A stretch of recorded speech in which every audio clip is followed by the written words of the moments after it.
Welcome to this section of New Start for the Family. We have finished new. Now it's time for the start. The new stands for what? Nutrition, exercise, and water. And now it's the start word, and the S stands for sunlight. You know, there's been a lot of changes in research in regards to sunlight in the last few years. There was one group of physicians that probably had the greatest pulpit in regards to sunlight over the last 20 or 30 years, and that specialty of physicians were the dermatologists, and many of them instructed people to stay out of the sun at all costs. And if you were in the sun, make sure you put on plenty of sunscreen and just block that sun from getting into your system in some way, shape, or form, because it might increase your risk of skin cancer, and it might increase your risk of some premature wrinkling and aging, and so stay out of the sun. Well, as you'll find out today, that information is very limited and very misguided, actually, and when we take a look at sun from the comprehensive perspective. First of all, let's back up and just talk about sunlight. It's actually the world's actual energy source. In fact, all of the energy that we have originally came from the sun. And these other areas of energy really are storage vehicles storing energy from the sun. And of course, that's true even with the fossil fuels, etc., and where that energy originated from. And of course, we see quite a relationship between sunlight and life. Growth of plant and animal life is dependent upon the presence of sunshine. Life is most prolific in the tropics, where there is an abundance of year-round sunshine and where the intensity of the sun's rays is the greatest as well. And that's why around the equator area, particularly if those areas are available to hydration, you're going to see just lush vegetation and things being able to grow very easily. Contrast that with the Arctic region, where there is a scarcity of sunlight, and life is scarce or absent altogether. And so we see quite a relationship there. Now, sunlight has been used as a treatment modality in disease throughout history, and particularly recent history has also documented its relationship in treating certain diseases. Madsen, a physician from Denmark, actually studied the 37-year compilation of Danish medical records recently. These records are unusually complete because in Denmark the law requires that every physician report every case of infectious disease which he or she treats. So unlike in many Western societies where we treat infectious diseases and it's just documented in the medical record, we don't report it at the end of the day as to what infections we treated and how many, etc. But in Denmark, they do that. The statistics provided by Madsen show that disease, particularly infectious disease, occurs most frequently during the season in which people get the least sunlight. Diphtheria, bronchitis, bronchopneumonia, tonsillitis all run up to a peak in the winter months and fall into relative insignificance during July and August. In fact, taking an average of all diseases, what he found was February was the month most conducive to the development of infectious disease. And of course, that's after a few months where you're getting very little sunlight, or the sunlight's there because it's cold, people are not going out into it. September was the best month from the standpoint of public health. And of course, that's after a summer of that sunlight exposure. The conclusion is inescapable. The prevalence of disease corresponds to the amount and intensity of the sunshine. The more sunshine, in general, the less disease. The less sunshine, the more disease. Historically, back in World War I, very interesting study was done in regards to the treatment of wounds. The treatment of wounds which do not heal, sunshine turns out to be of great importance. World War I, thousands of German soldiers were treated with sunshine with deep wounds which simply would not heal in spite of the most adequate medical attention. It was left to Bernard of Sambden, an old surgeon who gave up the use of the knife for sunbathing to help these unfortunate soldiers. He first took the 4th German Army Corps, and before the war was over, he was sunning the supposedly incurable wounds of nearly the whole German army. His success was little short of phenomenal. The most severe wounds, which had failed to respond to any type of medical antiseptics or disinfectants, rapidly healed under the influence of sunshine. And so instead of having people indoors being treated with wounds, we really need to get them outdoors and even have the wound itself exposed to sunlight. Now, what there hasn't been a study, what recently has replaced sunlight for the treatment of wounds and medical conditions is hyperbaric oxygen, which is a very expensive treatment where you're put in a hyperbaric oxygen chamber. And of course, there's risks to that to some extent, but the benefits far outweigh the risks in regards to the rapid healing. And it would be interesting to do a controlled trial actually comparing sunlight with hyperbaric. We don't know how that would come out, but we do know that sunlight is a very underused treatment for wounds.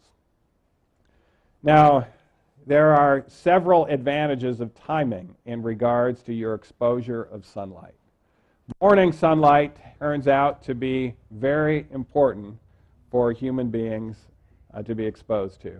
First of all, it's morning bright light that sets your body clock.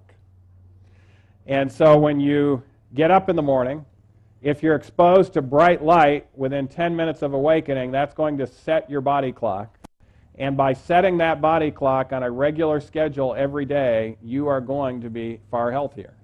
You're actually going to sleep better at night, and you're going to have a number of other processes set in motion that will be helpful. A lot of people don't realize that light is a treatment for insomnia. And we have a lot of people complaining about their lack of sleep or ability to sleep or lack to be able to get to sleep, or they wake up too early and can't get back to sleep. Sunlight is one of the most primary therapies in helping insomnia, particularly that morning sunlight. And as pictured there, the blue sky has some additional advantages. If you have a cloudy sky, you need more exposure to the sun to get the same benefit. If it's blue sky, you only need about half the exposure to get the benefit in regards to serotonin levels and other advantages. And of course, that morning sunlight will start that serotonin production through the eyes. And that serotonin molecule is very important in elevating your mood. It's very important in keeping you calm. In other words, it helps in emotional intelligence when you're under stress. It improves daytime energy, and it's calming to the anxious. So it has that dual benefit, and we get that through morning sunlight. Now, if you live in an area where you're not able to get that sunlight first thing in the morning, or you're in the northern latitudes in the wintertime where you may not be getting much sun at all, you really need to get that bright light somehow.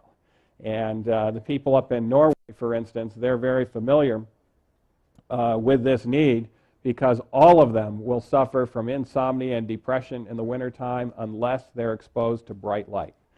And just like we have gas stations on every corner in America, in Norway they have light box stations on every corner, and people will go in for their medical light box therapy and get that bright light. You need at least that 10,000 lux of white light for 30 minutes, or you need lesser intensity of the blue light for about 20 minutes is all you need. But it's best to get that in the morning time. And unfortunately, I found out in this country and a lot of other countries, they're not familiar with this. I gave lectures in Alaska, and it was amazing the rates of depression and mental health issues in Alaska And a lot of people assume that people of poor mental health just seek out Alaska as a place to live. But that's not necessarily the case. There's people that are mentally healthy when they get there, and then over the course of time, they become less mentally healthy, and they don't realize this need for this light box treatment in the wintertime. Also, morning sunlight has been shown, if you're exposed to more of it, like 60 minutes in this particular study, it improves luteinizing hormone. Luteinizing hormone comes from the pituitary gland in the bottom of the brain, and it improves testosterone levels in men, and it improves female hormone levels, estrogen and other female hormones in women. And as a result of this morning sun, women with irregular menstrual cycles will have their cycles become regular again. If you're having hormonal issues and you're a woman, one of the most simple therapies is making sure you're getting that bright light first thing in the morning. And if you're a man and having problems that are complications of lack of testosterone, and we've had many individuals, in fact, the television advertisements are prevalent in regards to taking high-dollar medications, $8 a pill for men to get over their ED. And you'd be surprised at how 35, 40-year-old men are having problems with this. When in yesteryear, in the agricultural society, men in their 60s, 70s had no problems with that. Why didn't they have any problems? They were out there early in the morning getting that early sun and getting that luteinizing hormone. And by the way, these $8 and $10 pills, do they improve testosterone levels? Not in the slightest. Where the light therapy will not only improve the ED, it will improve the testosterone levels, the muscle strength, the courage that can come with that, etc. And so it's an important remedy. But again, emphasizing that if you're not able to get that remedy for any reason outside, which would be the preferred way, get one of those medical grade light boxes. This isn't just Reveal light bulbs, by the way. It does require a medical grade light box to do that.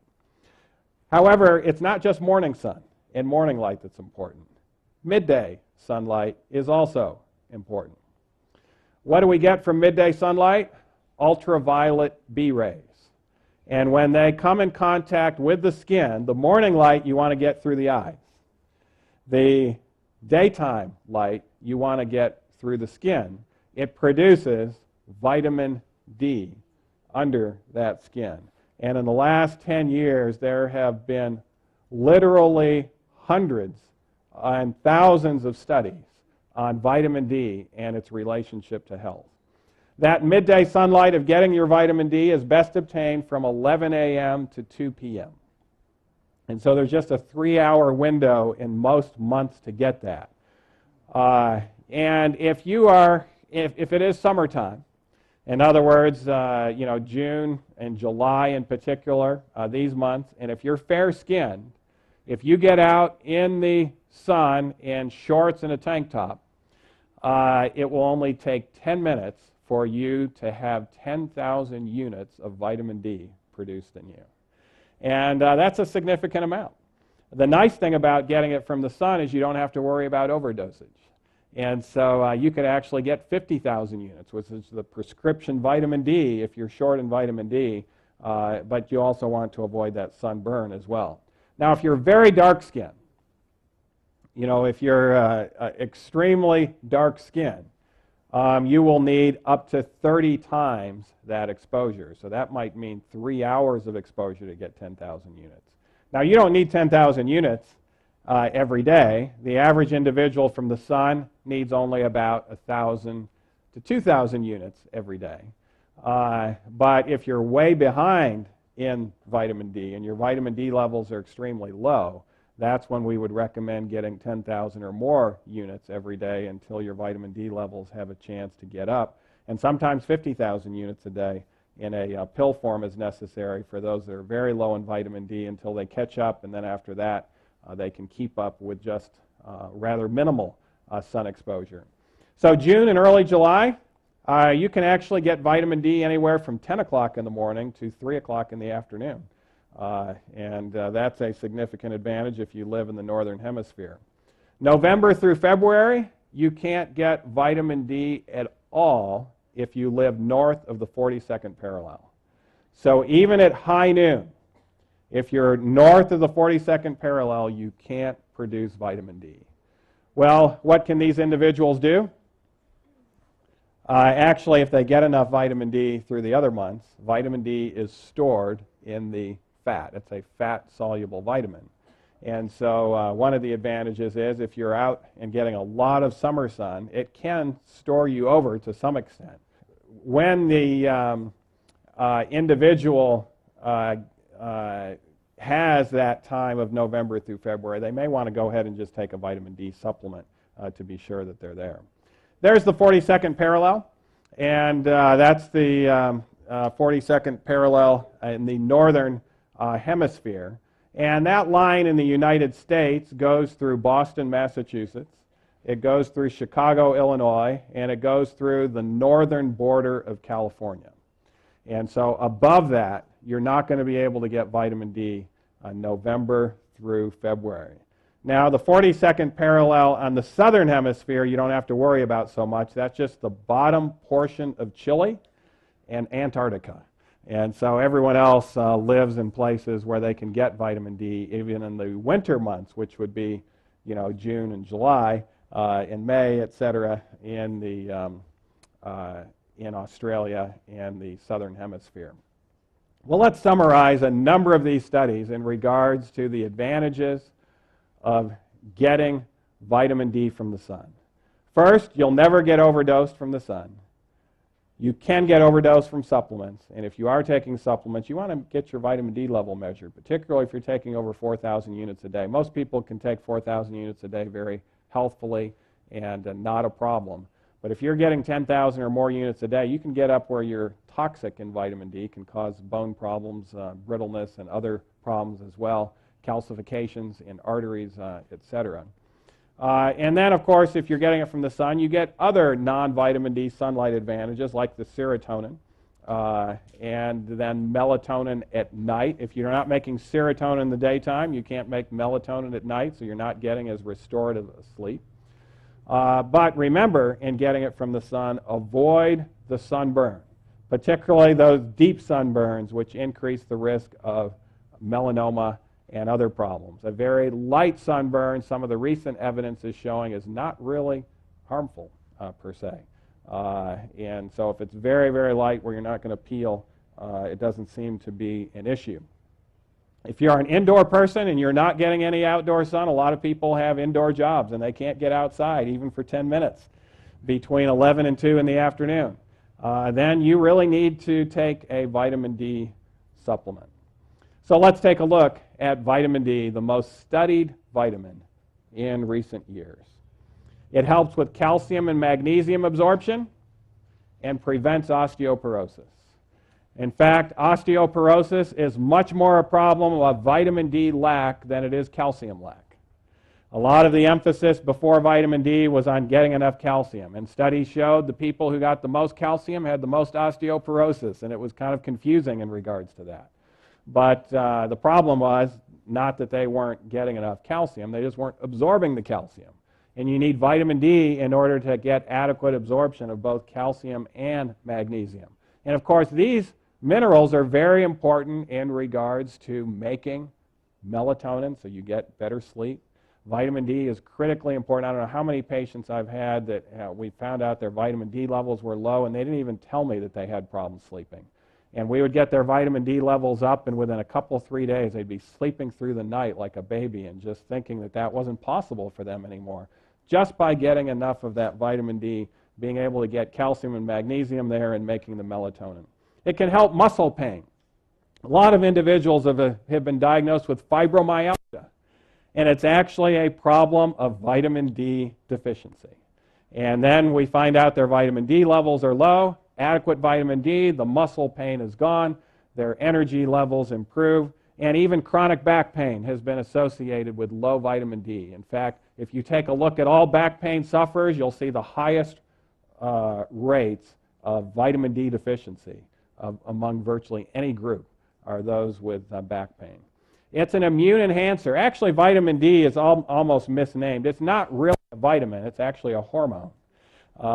It's not something that we need to get in nutrients. It's something that our own body makes. Hormones are something our own body makes, but it makes in response to something, and that is sunlight. But the advantages of vitamin D in the immune system are still being researched, and we know it's one of the most powerful stimulators of the immune system, and thus it's important in preventing cancer and preventing infections, as we talked about earlier as well. It also decreases the risk of heart disease and stroke significantly. In fact, one study showed that your vitamin D level was more related to whether you would have a future heart attack or stroke than even your blood pressure. And we know hypertension is one of those major contributors of heart disease and stroke, not to minimize the effect of blood pressure, but it seems to be very much up there in regards to that type of risk factor that's there. It decreases diarrheal diseases and gastroenteritis. Vitamin D is very important in the field of gastroenterology. People that have problems with their GI tract, we're always measuring their vitamin D levels. And studies show if their vitamin D levels are adequate, they'll actually have 50-fold less bacteria in their intestinal tract than if their vitamin D levels are very low. And thus it's a treatment for infectious disease of the gastrointestinal tract. One study showed it even helps significantly with Clostridium difficile, one of those deadly infections that kill many Americans in the Western world from the after effects of antibiotics and killing out some of those good bacteria. It elevates mood. Thus it's used in depression, anxiety. We talked about how it helps with sleep. And it also helps with age-related cognitive decline in some studies. So as you age, your memory tends to not be as clear, and just getting adequate vitamin D from the sun is critically important in regards to that. Now, one thing I should mention, we mentioned the darker skin you are, the less you're able to make vitamin D, the more sun exposure you have to have. But it's also true that the older you are, the less vitamin D you make. So the older people actually need a little more sunlight to get vitamin D. And also, the more obese you are, the less vitamin D you make. That too much fat under the skin actually prevents that vitamin D from being made to some extent. And thus we see higher rates of vitamin D deficiency in the elderly as well as in obese individuals. And by the way, tanning booths are not a reliable source of vitamin D. Studies show that they actually don't quite penetrate deep enough in most cases. So you might get a little vitamin D, but not near as much as what you would get from sun exposure in general. There are some tanning booths that produce that deeper ultraviolet wavelength, and others that, and most that don't. So don't don't rely on that substitute there. If you're wanting to get a substitute, it'd be better to take a certain dose of an actual supplement than going to a tanning bed. And then one study showed a 65% reduction in the rates of Parkinson's disease in those with adequate vitamin D levels. So this is just new research. We're not sure if this is going to pan out or if vitamin D will be useful in the treatment of Parkinson's or slow the progression of it yet. But we do know that if you are low in vitamin D, you significantly increase your risk of this nervous disease as you age that is very crippling. Weimar, we're actually speaking here at the campus of Weimar College and New Start Center. We treat modern diseases, cancer, heart disease, hypertension, depression, all sorts of diseases here with our New Start program. But prior to having the New Start program at Weimar, Weimar was known for its treatment of tuberculosis. And one of the treatments that was very effective was sunlight. It was actually the primary treatment modality for TB. Survival rate was very high. This has been studied recently and published in a peer-reviewed medical journal, and it says exposure to sunlight during the development of a metabolite of vitamin D is necessary for the macrophage to engulf the tubercle bacilli. And of course, that's the TB organism. So it's not just vitamin D. Vitamin D is critically important, but vitamin D plus some other effect of sunlight that actually helps to destroy tuberculosis. And thus, most people that came, vast majority of people that came to this sanatorium with significant TB left far healthier, and they did not die from their tuberculosis. Well, some people ask the question, wait a minute, the sun causes cancer. We've heard about it the last 30 years. Dr. Edward Giovannucci, well-known Harvard University professor of medicine and nutrition, recently laid out his case in a keynote lecture at a recent American Association for Cancer Research meeting in Anaheim, California. His research suggests that vitamin D might help prevent 30 deaths for each one caused by skin cancer. And he's talking about 30 deaths spared just as a result of vitamin D and its cancer prevention mechanism. He said this at the conference: I would challenge anyone to find an area or nutrient or any factor that has such consistent anti-cancer benefits as vitamin D. The data is really quite remarkable. And we know it reduces colorectal cancer, prostate cancer, breast cancer. It reduces even blood malignancies, lymphomas. The list is continuing to go on in regards to the research and how the deadly disease of cancer can be, in many cases, prevented. Well, last, what about afternoon and evening sun? Mid-afternoon sun can prevent early morning awakening, where you awaken and can't get back to sleep. If you're having that problem, you need a mid-afternoon sun exposure. It will actually prevent it.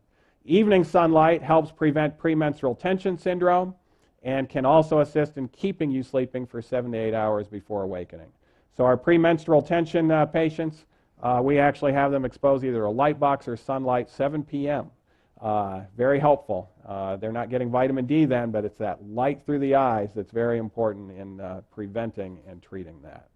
So I ask you here today, why not get outdoors in the sun? Replace screen time with what type of time? Sun time. And then think about combining the New Start principles. We've already covered 4 of them, but you can combine nutrition and exercise and sunlight by doing what? Gardening. And so we can be more efficient by combining a lot of the New Start principles. There's a couple of gardeners out there enjoying the garden vegetables, working, getting that vitamin D, that midday sun, and obtaining a far greater health. So why don't you begin a new start today? Thank you very much.